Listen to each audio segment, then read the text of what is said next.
செலிகோ life காப்பீட்டுதாரராகி family சவாரி சென்றிடுவோம்.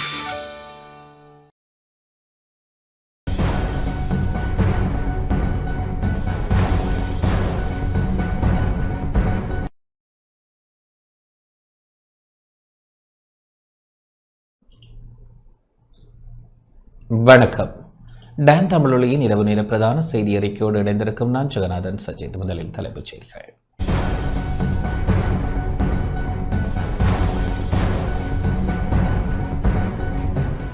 திருகோணமலை புத்தர் சிலை விவகாரத்தில் இனவாதத்திற்கு இடமில்லை என ஜனாதிபதி தெரிவிப்பு.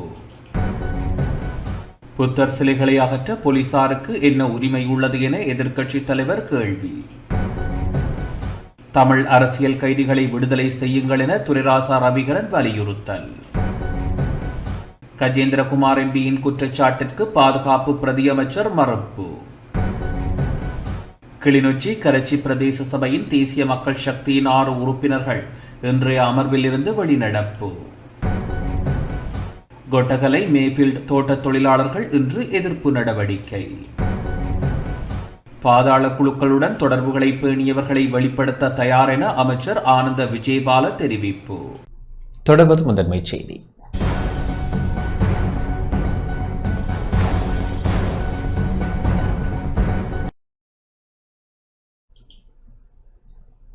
திருகோணமலை புத்தர் சிலை விவகாரத்தில் இனவாதத்திற்கு இடமில்லை என ஜனாதிபதி அனுரகுமார் திசாநாயக்க தெரிவித்துள்ளார். திருகோணமலை புத்தர் சிலை விவகாரத்தில் இனவாதத்திற்கு இடமில்லை எனவும் தோல்வியடைந்த அரசியல் சக்திகள் இனவாத விடயங்களை கையில் எடுத்துள்ளதாகவும் ஜனாதிபதி அனுரகுமார் திசாநாயக்க தெரிவித்துள்ளார். இன்று மாலை நாடாளுமன்றத்தில் உரையாற்றும் போது இவ்வாறு குறிப்பிட்டார். திருகோணமலை புத்தர் சிலை பாதுகாப்பு காரணங்களுக்காகவே அப்புறப்படுத்தப்பட்டது. பின்னர் பாதுகாப்பு சரியானதுடன் அது மீண்டும் வைக்கப்பட்டது. அந்த காணியில் அமைந்த உணவகம் சட்டவிரோதமானது என கூறி நீதிமன்றில் வழக்கு உள்ளது. சமயஸ்தலம் என்ற ஒன்று அந்த இடத்தில் இல்லை. இப்போது விவகாரம் நீதிமன்றத்தில் உள்ளது.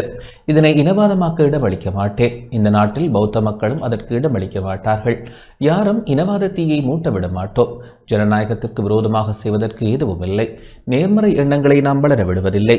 பாதுகாப்பு அமைச்சரிடம் இது தொடர்பான முழுமையான அறிக்கை கூறியுள்ளேன். நீதிமன்ற வழக்கு உள்ளது. பின்னர் ஏன் ஆடுகின்றீர்கள்? இனவாதிகள் தான் இதை பெரிதாக காட்டுகின்றார்கள். இனவரையை பொறுத்துக் கொள்ள முடியாது. அந்த விளையாட்டு முடிந்துவிட்டது என குறிப்பிட்டுள்ளார். එනිසා සියලු සාධනීය ප්‍රජාතන්ත්‍රවාදී විනාශ කරන ඒකට එරෙහිව සටන සාධනීය.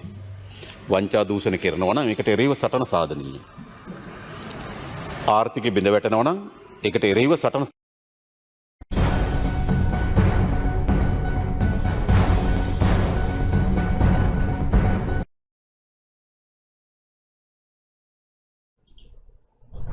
தேசிய ஒருமைப்பாட்டு குழுவை நிறுவ வேண்டும் என எதிர்க்கட்சித் தலைவர் சஜித் பிரேமதாஸ் தெரிவித்துள்ளார்.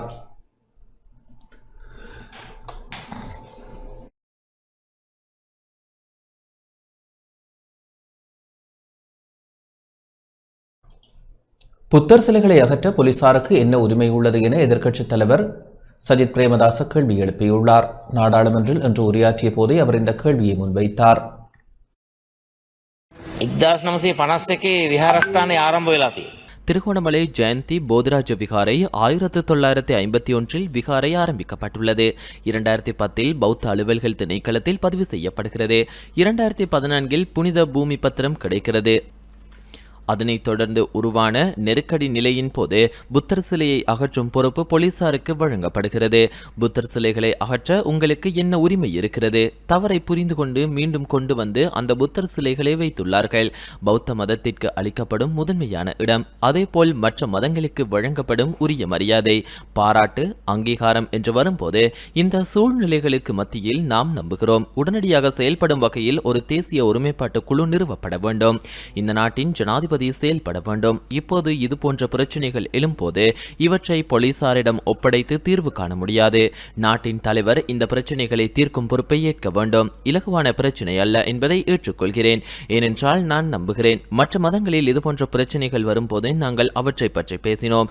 உண்மையான பௌத்தர்கள் போல நாங்கள் செயல்பட்டோம். ஏனென்றால் இன்று பௌத்த மதத்தை சிதைக்கும் நிலைக்கு உள்ளாக்கும் பல்வேறு குழுக்கள் உண்மையான பௌத்தர்கள் அல்ல, பௌத்த மதத்தை சிதைக்கிறார்கள். ஆனால் போலீசாருக்கு விகாரைக்குள் நுழை நுழைந்து பிக்குகளை தாக்கும் உரிமை இல்லை. புனித பூமி பத்திரம் இருக்கும் இடத்தில் ஞாயிற்றுக்கிழமை பாடசாலைக்கான இடம் அமைக்கப்பட வேண்டுமா இல்லையா என்று முடிவெடுக்க அவர்களுக்கு உரிமை இல்லை. எனவே இந்த விடயத்தில் உடனடியாக தலையிட்டு செயல்படுங்கள். ඒක ජාතික ආරක්ෂාවට හිතකර දෙයක්ද අහිතකර දෙයක්? சட்டத்தின் ஆட்சியை உறுதிப்படுத்துவோம் என அமைச்சர் ஆனந்த விஜயபால தெரிவித்துள்ளார். நாங்கள் போலீஸ் திணைக்களத்தை அரசியல் நடவடிக்கைகளுக்கு பயன்படுத்தவில்லை என பொதுமக்கள் பாதுகாப்பு அமைச்சர் ஆனந்த விஜயபால தெரிவித்துள்ளார். நாடாளுமன்றில் இன்று உரையாற்றும் போதே அவர் இதனை குறிப்பிட்டார். கடந்த காலத்தில் இந்தோனேசியாவில் இருந்து பாதாள உலக நடவடிக்கைகளில் ஈடுபட்டவர்களை அல்லது ஒழுங்கமைக்கப்பட்ட குற்றவாளிகளின் குழுவை நாட்டிற்குள் கொண்டு வந்ததை நீங்கள் அறிவீர்கள். அவர்களிடம் முன்னெடுக்கப்பட்ட விசாரணையுடனான தகவல்களை நாங்கள் இப்போது வெளியிட்டுள்ளோம். அவர்களிடம் முன்னெடுக்கப்பட்ட விசாரணைகளினூடாக தற்போதைய நிலவரப்படி 7 T-56 துப்பாக்கிகள், ஒரு T-81 ஆயுதம், 6 பிஸ்டல்கள், 9 ரிவால்வர்கள், மேலும் 2 மற்ற ஆயுதங்கள் மற்றும் 999 தோட்டாக்கள் கண்டறியப்பட்டுள்ளன. குறித்த விசாரணைகள் தொடர்பில் எடுத்து நோக்கும் போது சிலர் செவ்வந்தியை கொண்டு வந்து என்ன செய்தீர்கள் என்று கேட்கிறார்கள். இப்போது சில அரசியல்வாதிகளின் தொடர்புகளை நாங்கள் அவர்கள் மூலம் அம்பலப்படுத்தியுள்ளோம். இது குறித்து ஆழமான விசாரணை நடத்தப்பட வேண்டும். அந்த நடவடிக்கைகளும் மேற்கொள்ளப்பட்டு வருகின்றன. அதனால் இந்த நாட்டின் மக்களுக்கு தெரியும் போலீஸ் சேவை சரியாக செயல்படுவது எந்த முறையில் என்று. இந்த நாட்டின் மக்களின் சட்டத்தின் ஆட்சியை நிலைநாட்டுவதற்கும் இந்த நாட்டின் மக்களுக்கு நீதியை பெற்றுத்தருவதற்கும் இந்த நாட்டின் மக்களுக்கு நியாயத்தை பெற்றுத்தருவதற்கும் தான் போலீஸ் திணைக்களத்தை நாங்கள் இயக்குகிறோம். அவ்வாறன்றி அவர்களைப் போல நாங்கள் போலீஸ் திணைக்களத்தை அரசியல் நடவடிக்கைகளுக்கு பயன்படுத்தவில்லை. எந்த வகையிலும் பயன்படுத்தும் எண்ணமும் இல்லை. போலீஸ் திணைக்களமும் பொதுமக்கள் பாதுகாப்பு அமைச்சும் எப்போதும் இந்த நாட்டின் மக்களின் ஆணையின்படியும் எங்களுக்கு கிடைத்த ஆணையின்படியும் தான் செயல்படுகின்றன. இந்த நாட்டிற்கு சட்ட ஆட்சியை கொண்டு வருவோம் என்றும் இந்த நாட்டிற்கு நீதியை கொண்டு வருவோம் என்றும் இந்த நாட்டிற்கு நியாயத்தை கொண்டு வருவோம் என்றும் நாங்கள் உறுதியளித்தோம். මහජන ආරක්ෂා අමාත්‍යාංශ හැම වෙලාවම කටයුතු කරන්නේ මේ රටේ ජනයාගේ ජනවර්මානුව අපිට ලැබෙන ජනවර්මානුව මේ රටට අපි පොරොන්දු වුණා මේ රට නීති ආධිපත්‍ය ගේනවා කියලා. தமிழ் அரசியல் கைதிகளை விடுதலை செய்யுங்கள் என நாடாளுமன்ற உறுப்பினர் துரைராசா ரவிகரன் வலியுறுத்தியுள்ளார். நீண்டகாலமாக சிறைகளில் தடுத்து வைக்கப்பட்டுள்ள 10 தமிழ் அரசியல் கைதிகளையும் விடுதலை செய்வதன் ஊடாக அரசாங்கம் நல்லிணக்கத்தை வெளிப்படுத்த வேண்டும் என வன்னி மாவட்ட நாடாளுமன்ற உறுப்பினர் துரைராசா ரவிகரன் தெரிவித்துள்ளார்.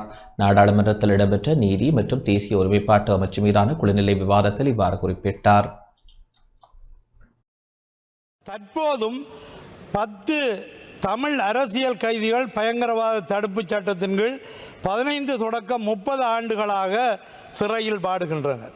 அந்த வகையில் மகேசியின் சிறைச்சாலையில் 6 தமிழ் அரசியல் கைதிகள் தடுத்து வைக்கப்பட்டுள்ளனர். கதிர்காமத்தம்பி சிவகுமார், விக்னேஸ்வரநாதன் பார்த்தீபன் ஆகியோர் 30 வருடங்களாகவும், சண்முகலிங்கம் சூரியகுமார், சச்சிதானந்தன் ஆனந்த சுதாகர் ஆகியோர் 17 வருடங்களாகவும், செல்வராஜா கிருபாகரன், தம்பையா பிரகாஷ் ஆகியோர் 16 வருடங்களாகவும் தடுத்து வைக்கப்பட்டுள்ளனர்.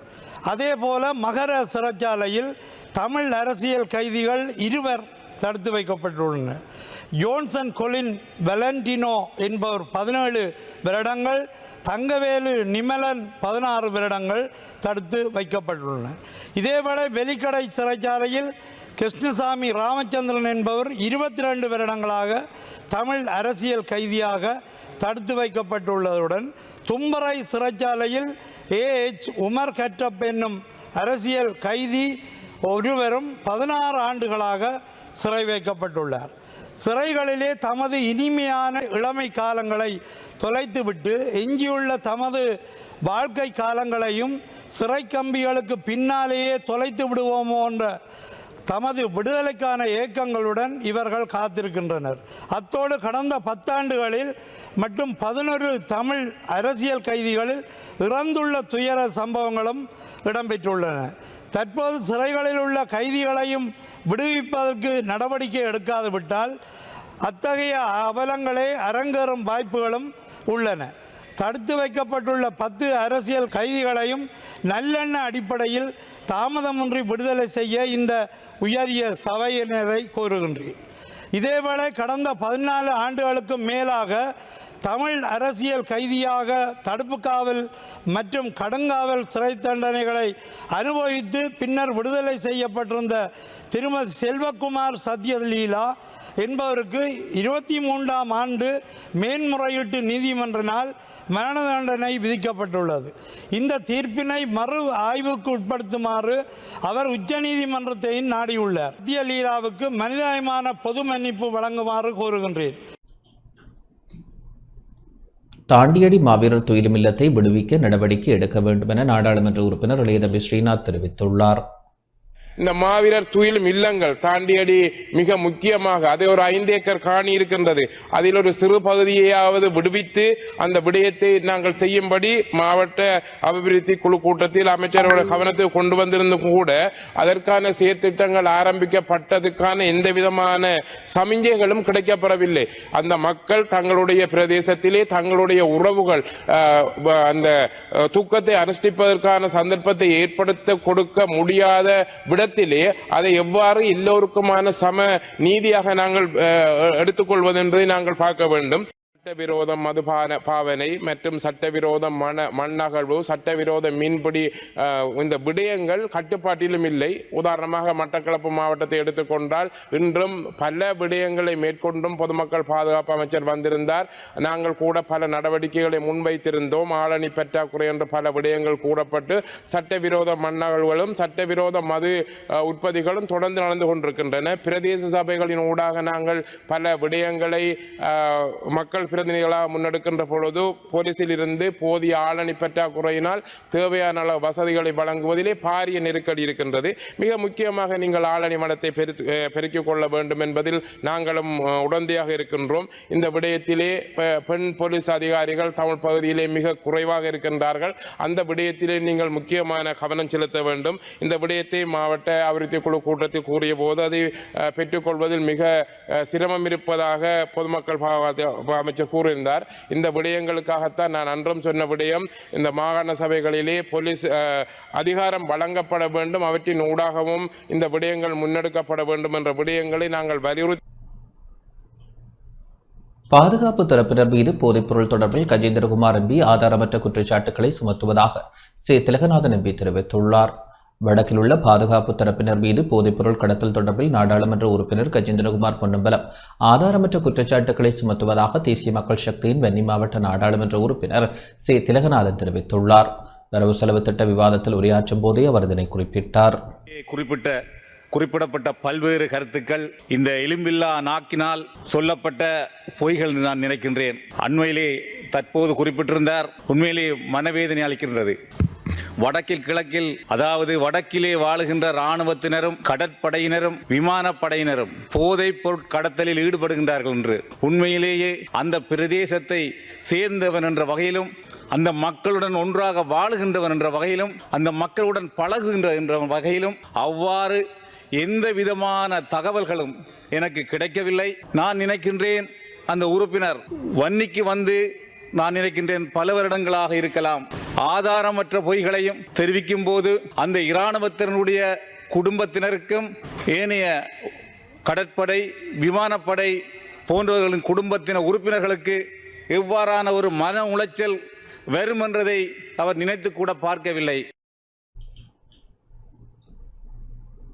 கஜேந்திரகுமார் எம்பியின் குற்றச்சாட்டுக்கு பாதுகாப்பு பிரதியமைச்சர் மறுப்பு தெரிவித்துள்ளார்.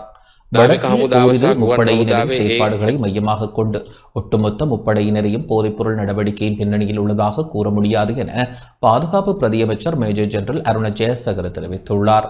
நாடாளுமன்றில் இன்று உரையாற்றும் போதே அவர் இதனை குறிப்பிட்டார். நாடாளுமன்ற உறுப்பினர் கஜேந்திரகுமார் பொன்னம்பலம் முப்படைக்கு எதிராக பாரிய குற்றச்சாட்டை முன்வைத்தார். நாட்டை கட்டியெழுப்பும் தேசிய பணி நடந்து கொண்டிருக்கும் போது முப்படையினரின் காரணமாகவே முழு நாடுமே ஒன்றாக செயற்திட்டத்தை முன்னெடுக்க முடியாதுள்ளதாக தெரிவித்துள்ளார். அவர்கள்தான் போதைப்பொருள் கடத்தலுக்கு உதவி ஒத்தாசை செய்கின்றார்கள் என குற்றச்சாட்டை முன்வைத்திருந்தார். அதேபோல் தெற்கிலும் ஓய்வு பெற்ற முப்படை வீரர்கள் போதைப்பொருள் கடத்தலில் ஈடுபட்டுள்ளதாக அவர் கூறினார். இந்த சந்தர்ப்பத்தில் நான் சொல்ல வேண்டும், கடற்படை குறிப்பாக கடலோர பாதுகாப்பு திணைக்களம் போலீஸ் மற்றும் சிறப்பு படைகளுடன் இணைந்து 2020 முதல் 2025 வரை ஆயிரக்கணக்கான கிலோகிராம் போதைப் பொருட்களை வடகிழக்கு கடற்கரையிலும் ஆழ்கடலிலும் கைப்பற்றியுள்ளது. லட்சக்கணக்கான கிலோகிராம் சட்டவிரோத பொருட்களும் லட்சக்கணக்கான கிலோகிராம் தடை செய்யப்பட்ட பொருட்களும் கைப்பற்றப்பட்டுள்ளன. எங்கள் முப்படை மிகவும் சிறந்த, தனித்துவமான, ஒழுக்கமான, மனிதாபிமான முப்படையாகும். எனவே அரசாங்கத்தின் கொள்கைகளின்படியும் நாட்டின் கொள்கைகளின்படியும் செயல்பட்டு கொண்டிருக்கின்ற முப்படை இது. இந்த குற்றச்சாட்டுகள் சட்டவிரோதமான அல்லது சட்டத்திற்கு புறம்பான எந்தவொரு விடயத்திலும் அவர்கள் ஈடுபடவில்லை. ஓரிருவர் சம்பந்தப்பட்டிருக்கலாம், ஆனால் அவை முப்படையால் இயக்கப்பட்டவை அல்ல.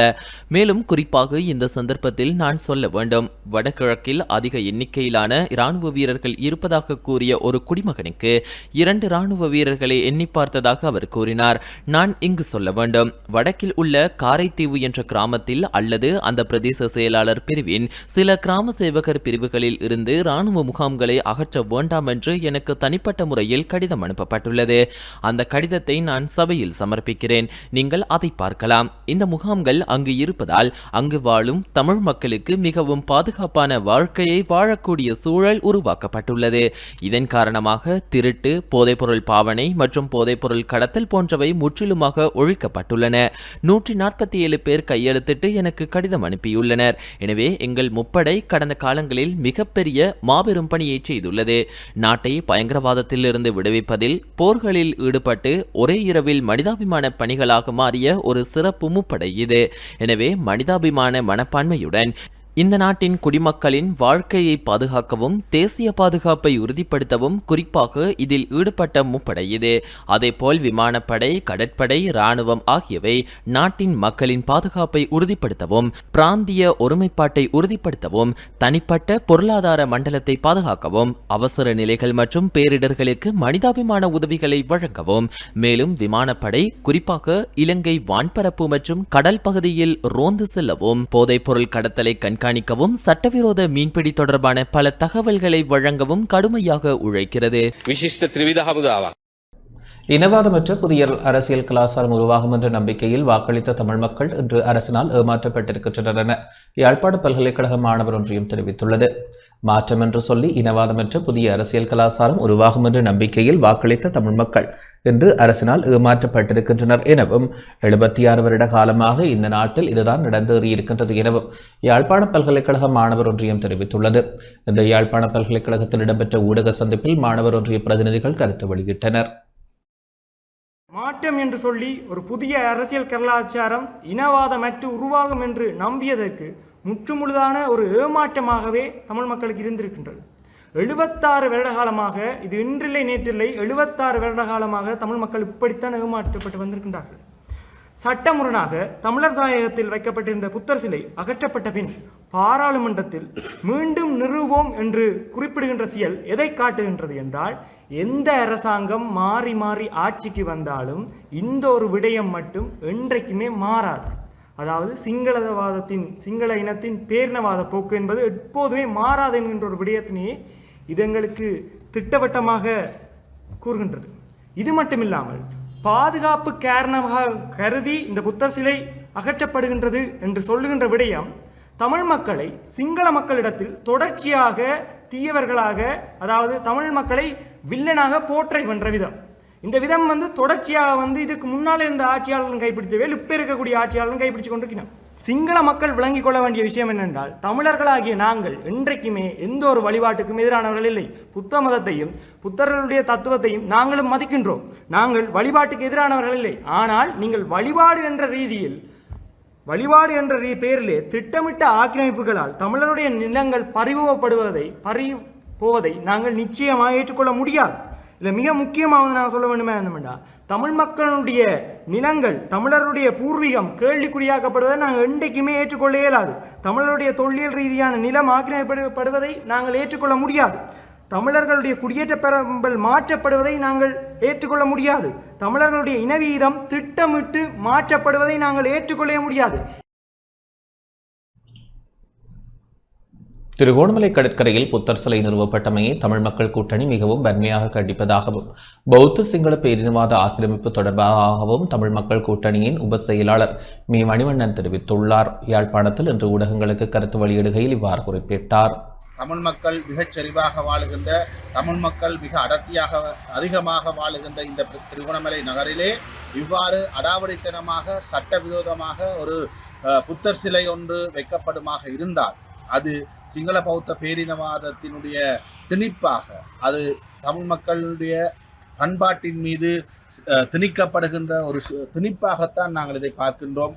தமிழ் மக்கள் கூட்டணி இதை மிக வன்மையாக கண்டிக்கின்றது. இது ஒரு பேரினவாத இன அழிப்பினுடைய தொடர்ச்சியாகவே, எங்களுடைய பண்பாட்டு சிதைப்பின் ஒரு தொடர்ச்சியாகவே, கட்டமைக்கப்பட்ட இன அழிப்பின் ஒரு தொடர்ச்சியாகவே நாங்கள் இதை பார்க்கின்றோம். இதனை நாங்கள் சர்வதேசத்தினுடைய கவனத்துக்கு கொண்டு செல்லுகின்றோம். சர்வதேச சமூகம் உடனடியாக இதில் தலையிட்டு தமிழ் மக்கள் செறிவாக வாழ்கின்ற வடக்கு கிழக்கு பிராந்தியத்தை சுய அதிகாரம் மிக்க, தன்னாட்சி மிக்க ஒரு பிராந்தியமாக மாற்றியமைக்க வேண்டிய அரசியலமைப்பு பொறிமுறை மாற்றத்தை ஏற்படுத்துவதற்கு சர்வதேச சமூகம், ஐக்கிய நாடுகள் சபை உட்பட்ட அனைவரும் காத்திரமான நடவடிக்கை எடுக்க வேண்டும் என்று இந்த சந்தர்ப்பத்திலே நான் அறைகூவலையும் வேண்டுகோளையும் சர்வதேச சமூகத்தை நோக்கி நான் விடுக்கின்றேன். தமிழ் மக்கள் கூட்டணி மிகவும் வன்மையாக இந்த சம்பவத்தை கண்டிக்கின்றது.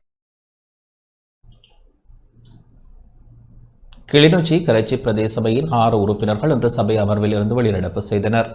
கிளிநொச்சி கரைச்சி பிரதேச சபைக்கு தெரிவான தேசிய மக்கள் சக்தியின் 6 உறுப்பினர்கள் இன்று சபை அமர்வில் இருந்து வெளிநடப்பு செய்தனர். மத்திய அரசாங்கத்திடமிருந்து ஒதுக்கப்படுகின்ற நிதிகளில் எந்த அபிவிருத்திகளையும் மேற்கொள்ள முடியாமல் போயுள்ளதாக தெரிவித்து அமர்வில் இருந்து வெளிநடப்பு செய்தனர்.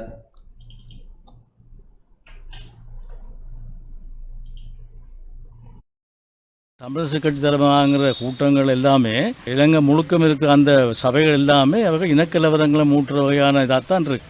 இவர்கள் மறைமுகமாக தென்னிலங்கையில் இருக்கக்கூடிய இனவாத கட்சியோ துறவு இருக்கிறதாக நாங்கள் சந்தேகப்படுறோம்.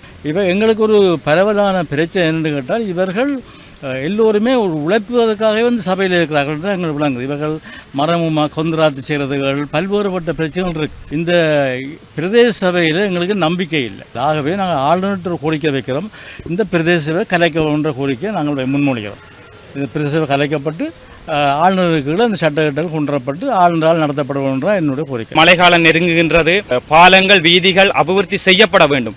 பிமல் ரத்நாயக் அவர்களினால் 200 மில்லியன் நிதி ஒதுக்கீட்டில் பல வீதிகளை அபிவிருத்தி செய்து வருகின்றோம். அந்த வகையில் உதயநகர் கிழக்கு மேற்கை பிரிக்கும் வீதியானது இப்போது தொடங்கப்பட்டுள்ளது.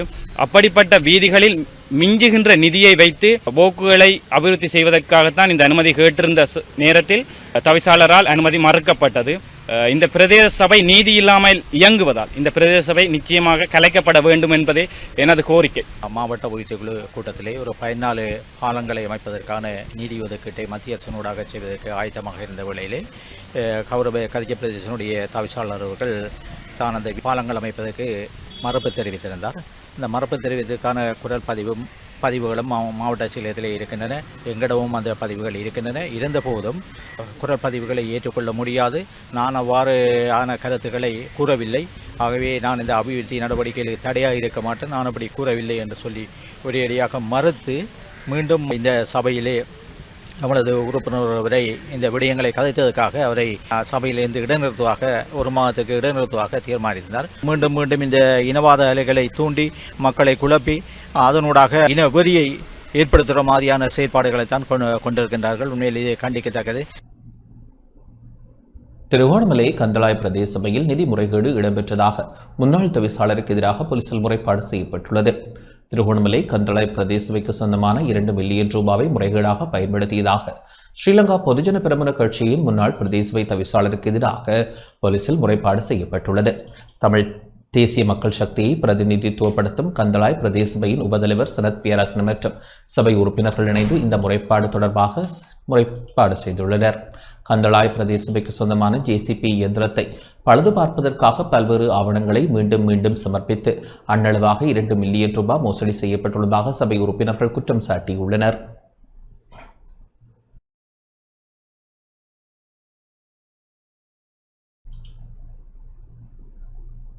மேஃபீல்ட் தோட்ட தொழிலாளர்கள் இன்று எதிர்ப்பு நடவடிக்கையில் ஈடுபட்டனர். கொட்டகலை பிரதேச சபைக்கு உட்பட்ட மேஃபீல்ட் தோட்டத்தில் குளவிக்கொட்டுக்கு இலக்கான பெண் தோட்ட தொழிலாளிக்கு வைத்தியசாலை செல்வதற்கு தோட்ட நிர்வாகம் ஆம்புலன்ஸ் வசதி அல்லது வாகன வசதியை பெற்றுக் கொடுக்கவில்லை என கோரி தோட்ட நிர்வாகத்திற்கு எதிராக தொழிலாளர்கள் பணிநிறுத்த போராட்டத்தை மேற்கொண்டனர். தோட்ட நிர்வாகம் தொழிலாளர்களிடம் நடந்து கொள்ளும் முறைமை, தொழிலாளர்களுக்கு தோட்டத்தில் மறுக்கப்படும் சலுகைகள் உட்பட பல விடயங்களை முன்னிறுத்தி தொழிலாளர்கள் பணி நிறுத்த போராட்டத்தை முன்னெடுத்தனர். மேலும் குறித்த தோட்டத்தில் உள்ள ஆம்புலன்ஸ் மீண்டும் மக்களுக்கான சேவையில் இல்லாவிட்டால் தோட்ட நிர்வாகத்திற்கு எதிராக மிகப்பெரிய போராட்டத்தை முன்னெடுப்பதாக தோட்ட தொழிலாளர்கள் தெரிவித்தனர். வேலை செஞ்சோம். எம்புலன்ஸ் கேட்டதுக்கு நேற்று அவருக்கு எம்புலன்ஸ் கொடுக்காதா வீலோடு பிடிச்சி போக சொன்னாரு. முன்னூறு வீல போக சொன்னாரு. ஓச்சோட்டு வீட்டுல போக சொன்னாரு. ஓச்சோட்டு வீடு உடஞ்சிருக்குன்ட்டாரு.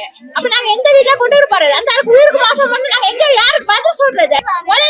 ரொம்ப சீரியஸ் ஆகிடுச்சு. நேற்று நாங்க போராடிதான் போராடி மட்டும்தான் ஆம்புலன்ஸ் இங்க வந்துச்சு. மத்த மோட்டிவேஷன் கதை எங்களுக்கு தேவையில்லையே. எங்களுக்கு ஆம்புலன்ஸ் இங்க வந்தே ஆகணும்.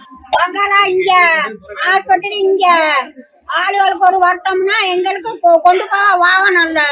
எதை கலாகுமார் கேட்டாலும் அவங்க வேலை நிப்பாடுறோம். ஆளு கேட்டாலும் வேலை நிப்பாடுறோம். இது பார்க்காமா நாங்க கஷ்டப்பட்டு நாங்க போய் கொலை பண்ணி சாகணுமா?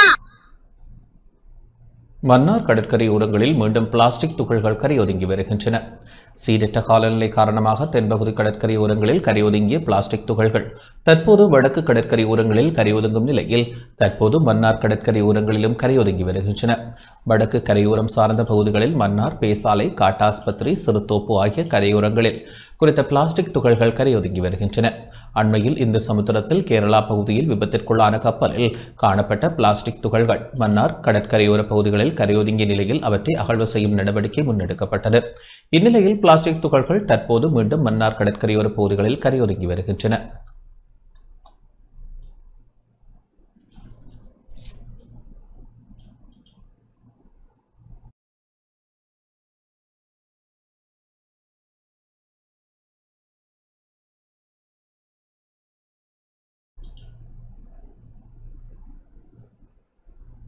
பாராளுமன்ற மேற்பார்வை குழுக்களின் செயற்பாடுகள் தொடர்பில் மட்டக்களப்பில் விளக்கம் அளிக்கப்பட்டது.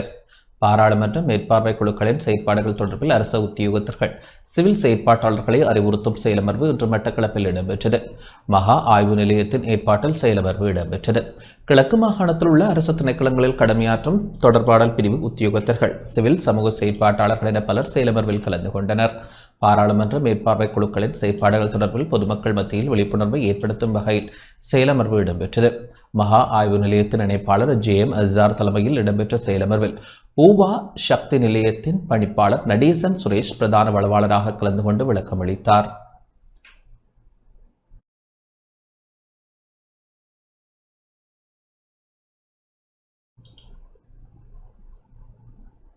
மலையக ரயில் சேவை வழமைக்கு திரும்பியுள்ளது. ரயில் ஒன்று தடம் புரண்டதால் பாதிக்கப்பட்டிருந்த மலையக ரயில் சேவைகள் வழமைக்கு திரும்பியுள்ளன. கண்டியிலிருந்து பதுளை நோக்கி பயணித்த ரயில் ஒன்று இன்று அதிகாலை 4 மணி அளவில் ஆகிய ரயில் நிலையத்திற்கு அருகே தடம் புரண்டது. ரயிலின் 3 சக்கரங்களில் ஏற்பட்ட பிரச்சினை காரணமாக ரயில் தடம் புரண்டது. இதன் காரணமாக மலையக புகையிரத ரயில் போக்குவரத்தில் பல மணி நேரம் இடையூறு ஏற்பட்டது. இந்நிலையில் சீரமைப்பு பணிகள் முன்னெடுக்கப்பட்டு தற்போது சேவைகள் வழமை போல் முன்னெடுக்கப்பட்டு வருவதாக ரயில்வே கட்டுப்பாட்டு அறை தெரிவித்துள்ளது.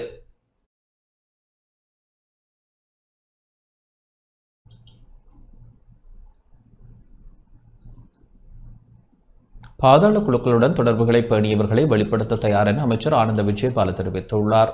பாதாள குழுக்களுடன் தொடர்புகளை பேணியமை குறித்த விவரங்களை விரைவில் வெளியிட நடவடிக்கை எடுக்கப்படும் என பொதுமக்கள் பாதுகாப்பு அமைச்சர் ஆனந்த விஜயபால தெரிவித்துள்ளார். நாடாளுமன்ற உறுப்பினர் நாமல் ராஜபக்ஷ எழுப்பிய கேள்விக்கு பதிலளிக்கும் போதே அவர் இதனை குறிப்பிட்டார்.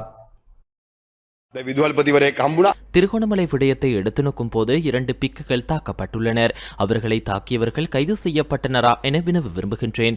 அரசாங்கம் எங்களுடையதல்ல. போலீஸ் தான் இதில் நடிக்கிறது என்றால், போலீஸ் தான் புத்தர் சிலைகளை பாதுகாத்தது என்றால், இப்போதும் கூட இதை மொட்டுக்கட்சியின் நாடகம் என்று சொல்கிறீர்கள். ஒன்றை நினைவில் கொள்ளுங்கள், நாடகம் எங்களுடையது என்றால் அதில் நடிப்பவர்கள் நீங்கள்தான். அதேபோல நுவரெலியா போதைப் பொருள் தொழிற்சாலை குறித்து பேசினீர்கள். இப்போது நுவரெலியா தொழிற்சாலையும் இல்லை, அதனுடன் தொடர்புடைய விசாரணைகளும் இல்லை. குறித்த தொழிற்சாலையின் ஊடாக போதைப் பொருட்களை நாடு பூராகவும் விநியோகித்தது யார்?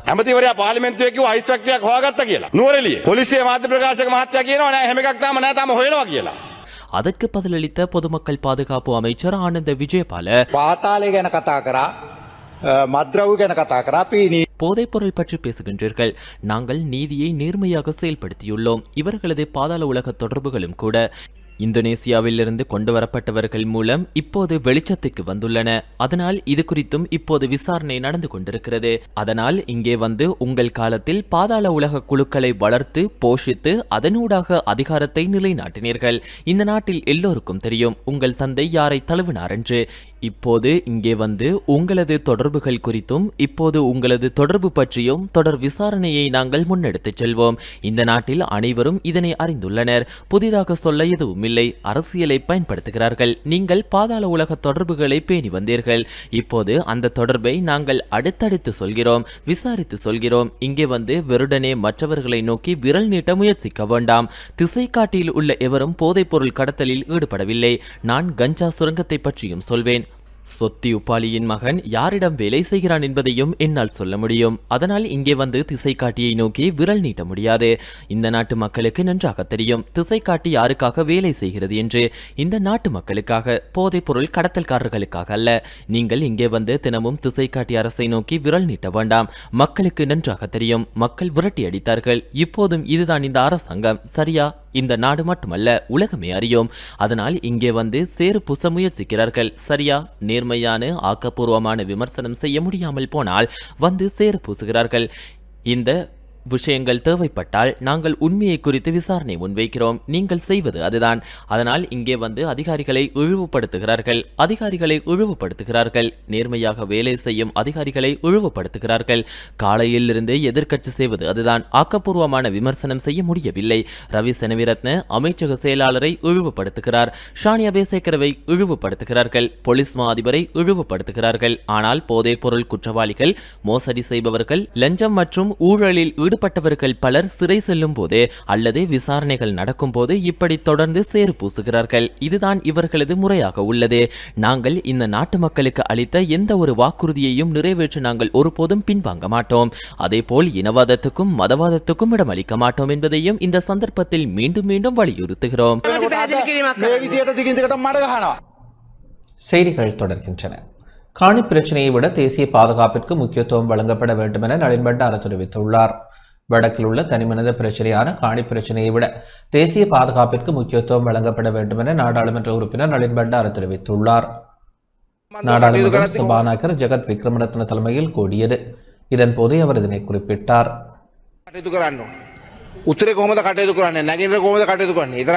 வடக்கில் காணி பிரச்சினை தீவிரமாக உள்ளது என்பதை நாங்கள் நன்கு அறிந்து கொண்டுள்ளோம். ஆகவே நாம் அதற்கு எதையும் கூறவில்லை. அமைச்சர் ராமலிங்கம் சந்திரசேகர் தேர்தல் காலத்தில் வடக்கில் தான் இருந்தார் என்று நான் நினைக்கிறேன். உங்களுக்கு தெரியும் காணி பிரச்சினை இருக்கிறது. எவ்வாறாயினும் தனிப்பட்ட பாதுகாப்பை விட தேசிய பாதுகாப்பை பற்றி நாம் சிந்தித்து இந்த காணிகள் தொடர்பான முடிவுகளை எடுக்க வேண்டும். ஏனென்றால் தேசிய பாதுகாப்புக்கு மிகவும் முக்கியமான பாதுகாப்பு தளங்களில் உள்ள காணிகள் இருக்குமானால் அவற்றை மீண்டும் காணி உரிமையாளர்களுக்கு வழங்க வேண்டுமா, அல்லது இந்த காணிக்கு பதிலாக மாற்று காணியை வழங்க முடியுமா, அல்லது அந்த காணிக்கு பதிலாக இழப்பீடு வழங்க முடியுமா என பார்க்க வேண்டும். எனவே தேசிய பாதுகாப்புக்கு முக்கியமான காணி பகுதிகள், நிலப்பகுதிகள் நம் நாட்டிற்கு சொந்தமான, அதாவது பாதுகாப்பு படையினருக்கு சொந்தமான பகுதிகளில் வைத்திருப்பதே பிரதான முன்னுரிமையாக இருக்க வேண்டும்.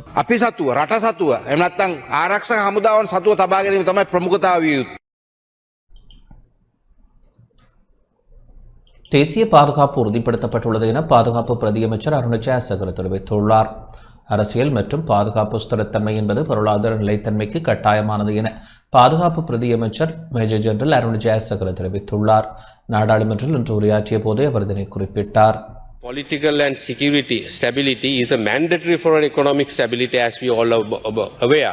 அரசியல் மற்றும் பாதுகாப்பு ஸ்திரத்தன்மை என்பது பொருளாதார ஸ்திரத்தன்மைக்கு கட்டாயமானது என்பதை நாம் அனைவரும் அறிவோம்.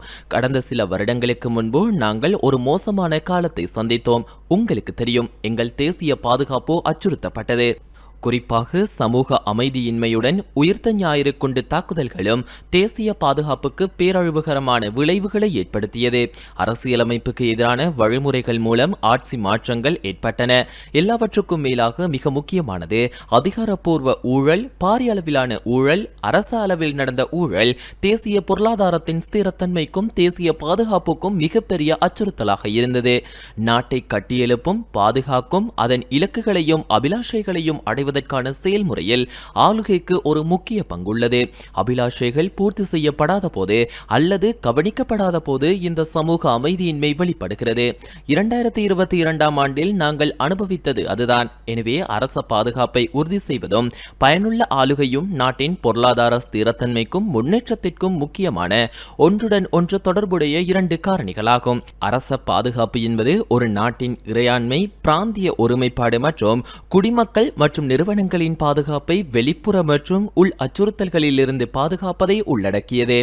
நாங்கள் அதை செய்துள்ளோம். அதாவது கடந்த 12 மாதங்கள் அல்லது ஒரு குறுகிய காலத்திற்குள் பாதுகாப்பு சவால்களை எதிர்கொள்வதற்கும் பொதுமக்களின் நம்பிக்கையை பெறுவதன் மூலம் நம்பிக்கையுடனும் அமைதியுடனும் அச்சுறுத்தல்களுக்கு பதிலளிப்பதற்கும் அரசாங்கம் மக்களுக்கு நட்பு ரீதியான கொள்கைகளுடன் எவ்வாறு சிறப்பாக தயாராக உள்ளது என்பதை நாங்கள் நிரூபித்துள்ளோம்.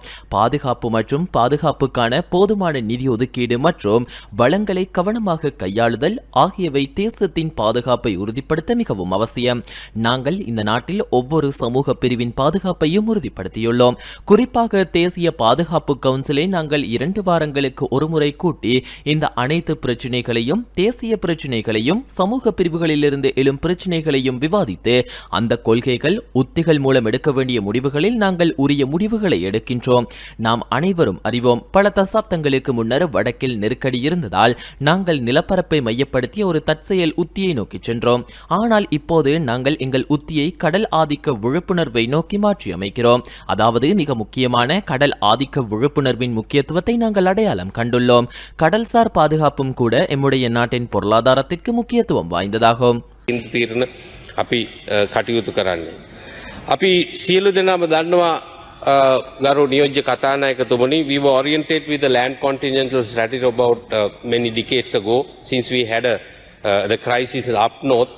But now we are transforming our strategy towards the maritime domain awareness. That is, we have identified the importance, the most. சீரற்ற காலநிலை காரணமாக யாழ்ப்பாண மாவட்டத்தில் கடந்த 3 நாட்களில் 10 குடும்பங்களைச் சேர்ந்த 33 பேர் பாதிக்கப்பட்டுள்ளதாக மாவட்ட அனர்த்த முகாமைத்துவ மத்திய நிலையத்தின் பிரதிபலிப்பாளர் TN சூரியராஜா தெரிவித்துள்ளார். சீரற்ற காலநிலை காரணமாக யாழ்ப்பாண மாவட்டத்தில் வேலணை, ஊர்காவத்துறை, சங்கானை, உடுவில் பிரதேச செயலக பிரிவுகளில் கூடுதலான பாதிப்புகள் ஏற்பட்டுள்ளதாக மாவட்ட அனர்த்த முகாமைத்துவ மத்திய நிலையத்தின் பிரதிபலிப்பாளர் TN சூரியராஜா தெரிவித்துள்ளார். இன்று சீரற்ற காலநிலை பாதிப்புகள் தொடர்பில் கருத்து வெளியிடுகையில் இவ்வாறு குறிப்பிட்டார். யாழ் மாவட்டத்தில் தற்போது தொடர்ச்சியாக நிலவி வருகின்ற அசாதாரண காலநிலை காரணமாக யாழ் குடாநாட்டில் மக்களுடைய இயல்பு வாழ்க்கை பெரிதும் பாதிக்கப்பட்டிருக்கின்றது. அந்த வகையிலே யாழ் மாவட்டத்திலே வேலணை, உடுவில், சங்கானை, ஊர்காவத்துறை செயலர் பிரிவுகளில் இதுவரை கூடுதலான பாதிப்புகள் உணரப்பட்டிருக்கின்றது. குறிப்பாக கடந்த 3 நாட்களாக தொடர்ச்சியாக பெய்து வருகின்ற மழை காரணமாக 10 குடும்பங்களைச் சேர்ந்த 33 அங்கத்தவர் பாதிக்கப்பட்டுள்ளதுடன் 5 வீடுகள் பகுதி சேதமடைந்துள்ளது.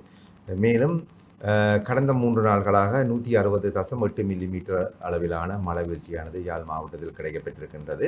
நீர் வடிந்தோடும் வாய்க்கால்கள் மற்றும் மதகுகளை அடைத்ததன் காரணமாக நீர் வெளியேற முடியாத தன்மை ஏற்படுவதன் காரணமாக அடுத்துள்ள கிராமத்தில் இருக்க மக்கள் கூடுதலாக பாதிக்கப்படுகின்ற தன்மை இதில் உணரப்பட்டிருக்கின்றது. அந்த வகையிலே பொதுமக்கள் மனிதாயமான ரீதியில் நீர் போகின்ற வாய்க்கால்கள் மற்றும் மதங்களை தடை செய்வதை தவிர்த்து, அதாவது போதுமான அளவில் நீர் வடிந்தோடுவதற்கான வழி செய்ய வேண்டும் என்று இது சந்தர்ப்பத்தில் கேட்டுக்கொள்வதுடன், மேலும் மக்கள் அவசரத்துக்கு தங்கள் அனர்த்த முகாமைத்துவ மத்திய நிலையத்தில் தொடர்பு கொள்ளக்கூடிய வசதியாக 021222117 என்ற இலக்கத்துடன் தொடர்பு கொண்டு மக்கள் அனர்த்தங்கள் போது பாதிக்கப்படுகின்ற மக்கள் தங்களுக்கு தேவையான உதவிகளை பெற்றுக்கொள்ள முடியும் என்றும் சந்தர்ப்பத்தில் கேட்டுக்கொள்கிறேன். இந்த பகல் வேளைகளில் மின்னல் தாக்கம் ஏற்படுவதற்கான வாய்ப்பு கூடுதலாக காணப்படுகின்றது. எனவே குறித்த பகல் வேளைகளில் தற்காலிக காற்றிலும் கூடிய மின்னல் தாக்கம் ஏற்படுகின்ற பொழுது மக்கள் போதிய மின்னல் தாக்கத்தில் இருந்து தங்களை பாதுகாப்பதற்கு போதிய முன்னெச்சரிக்கை நடவடிக்கையை மேற்கொள்ளுமாறு மக்கள் கேட்டுக்கொள்ளப்படுகின்றனர். மட்டக்களப்பு வாவி பெருக்கெடுத்ததால் காத்தான்குடியில் வாவி கரையோரம் வசிக்கும் பொதுமக்கள் பல்வேறு அசௌகரியங்களை எதிர்நோக்கியுள்ளனர். மீனவர்கள் மீன்பிடி தோணிகளை நிறுத்தி வைப்பதில் சவால்களை எதிர்நோக்கியுள்ளனர். காத்தான்குடி 1ஆம் குறிச்சி 2ஆம் குறிச்சி பகுதிகளில் அதிக வெள்ள பாதிப்புகள் ஏற்பட்டுள்ளன. மீனவர்களின் வாழ்வாதாரத்திலும் பாதிப்பு ஏற்பட்டுள்ளது.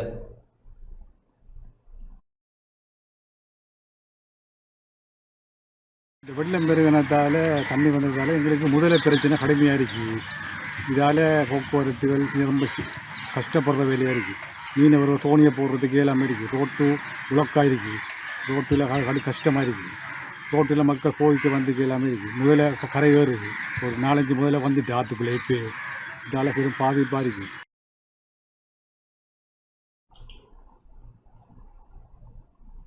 மட்டக்களப்பு மாவட்டத்தில் வெள்ள நிலைமையினை கட்டுப்படுத்தும் வகையில் மட்டக்களப்பு முகத்துவாரம் வெட்டப்பட்டு வெள்ள நீரை வெளியேற்றும் பணிகள் முன்னெடுக்கப்பட்டுள்ளன.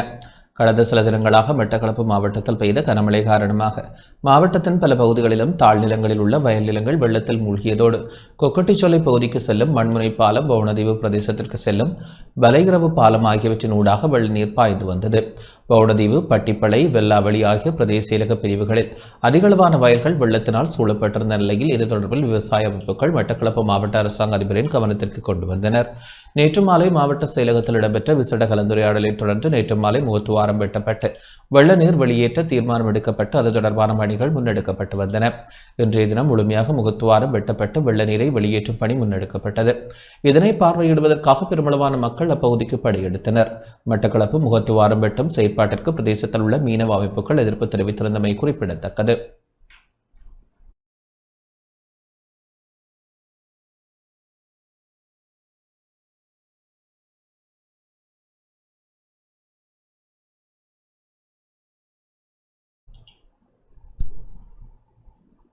நுவரெலியா மாவட்டத்தில் கடும் மழை பெய்து வருவதன் காரணமாக ஹேட்டன் நுவரெலியா, ஹேட்டன் கொழும்பு பிரதான வீதிகளில் பிற்பகல் வேளைகளில் தற்போது கடுமையான பனிமூட்டம் நிலவி வருகின்றது. குறித்த வீதிகளில் போக்குவரத்து தடைப்பட்டுள்ளது. இதன் காரணமாக விபத்துக்களை குறைக்க முடியும் என போலீசார் வாகன சாரதிகளுக்கு எச்சரிக்கை விடுத்துள்ளனர். வீதியில் பயணிக்கும் அனைத்து சாரதிகளும் தமது வாகனங்களின் முன் விளக்குகளை முறையாக ஒளிரச் செய்து கவனமாகவும் குறைந்த வேகத்துடனும் பயணிக்குமாறு அறிவுறுத்தப்பட்டுள்ளது. இதேவேளை விபத்துக்களை குறைப்பதற்கு சாரதிகளின் விழிப்புணர்வும் ஒத்துழைப்பும் மிக முக்கியம் எனவும் போலீசார் தெரிவித்துள்ளனர்.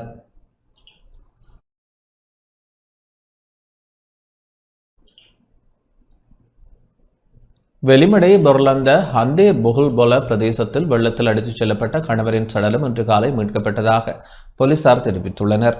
நேற்று மாலை இடம்பெற்ற சம்பவம் தொடர்பில் தெரியவருவதாவது, வெள்ளத்தில் சிக்கி அடித்துச் செல்லப்பட்ட தம்பதியினரில் மனைவி நேற்றிரவு சடலமாக மீட்கப்பட்டதோடு கணவன் காணாமல் போயிருந்த நிலையில் மேற்கொள்ளப்பட்ட தேடுதலை அடுத்து இன்று காலை அவர் சடலமாக மீட்கப்பட்டார். உயிரிழந்த பெண் 32 வயதுடையவர் எனவும் அவரது கணவர் 37 வயதுடையவர் எனவும் தெரிய வருகின்றது. வெளிமடை பிரதேசத்தில் பெய்த அதிக மழை காரணமாக தம்பதியினர் வெள்ளத்தில் எடுத்துச் செல்லப்பட்டதாக தெரிவிக்கப்படுகின்றது.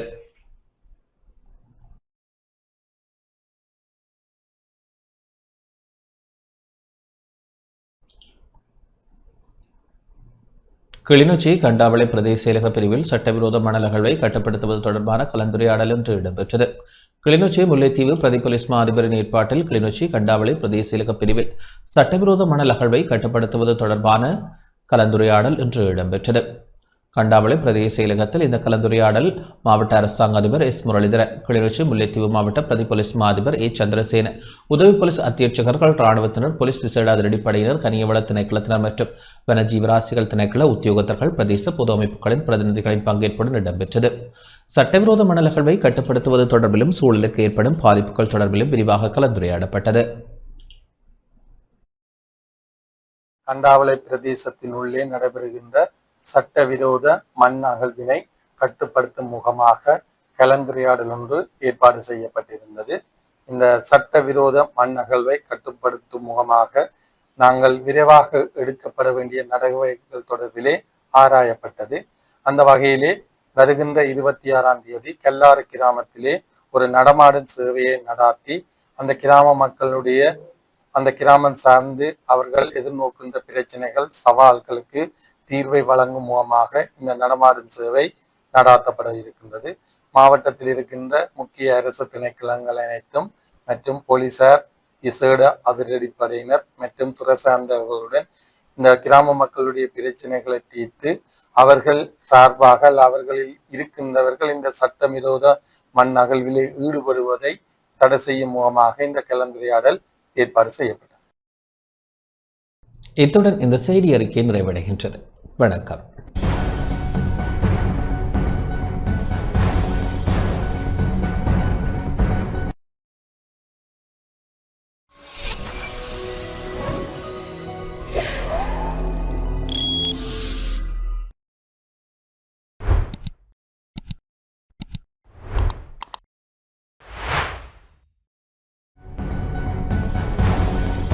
அனுசரணை வழங்கியோர் செலிகோ லைஃப் காப்பீட்டுதாரராகி ஃபேமிலி சவாரி சென்றிடுவோம்.